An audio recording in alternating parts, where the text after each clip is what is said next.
లేకపోతే ఏం తమాషా చేస్తున్నారా?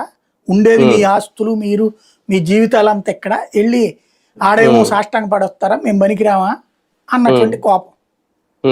అప్పుడు వీళ్ళకి భయం వేసింది, ఎందుకు వచ్చిన గొడవ, తెలంగాణ సీఎం మనదంతా ఇక్కడే ఉండేది కదా అనేటటువంటి. సరే ఆ టర్మ్ అయిపోయింది. 2018లో కేసీఆర్ అందుకే గెలిచినప్పుడు మళ్ళీ సినిమా వాళ్ళందరూ పరిగెత్తుకెళ్ళి కేసీఆర్ని అభినందించి వచ్చారు. అంతవరకు బాగానే ఉంది. అంతకుముందు చేసిన తప్పుని సరి చేసుకున్నారు. రెండోసారి ఎవరిని వదిలేశారు? ఆంధ్ర సీఎం జగన్ వదిలేశారు, పట్టించుకోవాలి.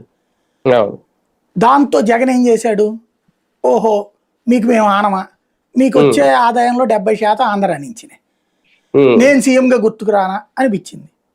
టిక్కెట్లకు ఒక చిన్న జర్క్ ఇచ్చాడు, ఎంతకే అమ్మాలి అనేసి. దాంతో వణికిపోవడం అయిపోయింది. పరిగెత్తుకుంటూ వచ్చారు, అయ్యా బాబు అని చెప్పేసి హీరోలందరినీ కూడా పట్టుకొచ్చారు. ఈ రేంజ్ లో చెయ్యాలయ్యా, మా పరిస్థితి ఎట్టెట్టు అయిపోతుందని. రేట్లు తగ్గించి చప్పట్లు కొట్టినటువంటి వైసీపీ వాళ్ళు రేట్లు పెంచి మళ్ళీ అదే జగన్మోహన్ రెడ్డి చెప్పినప్పుడు అది వేధింపు కిందకే అనిపిస్తుంది కదా సినిమా ఇండస్ట్రీకి.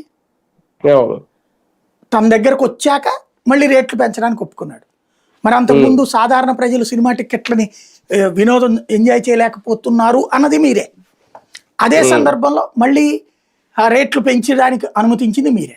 అప్పుడు ఏది న్యాయం? నువ్వు స్టికాన్ అయితే ఈ మాట మీదనే స్టికాన్ అవ్వాలి. ఆ తర్వాత ఓకే అయ్యాక టికెట్ రేట్లు పెంచుకోవడానికి పర్మిషన్ ఇచ్చారు. అంటే ఆంధ్ర సీఎంను గెలవకపోతే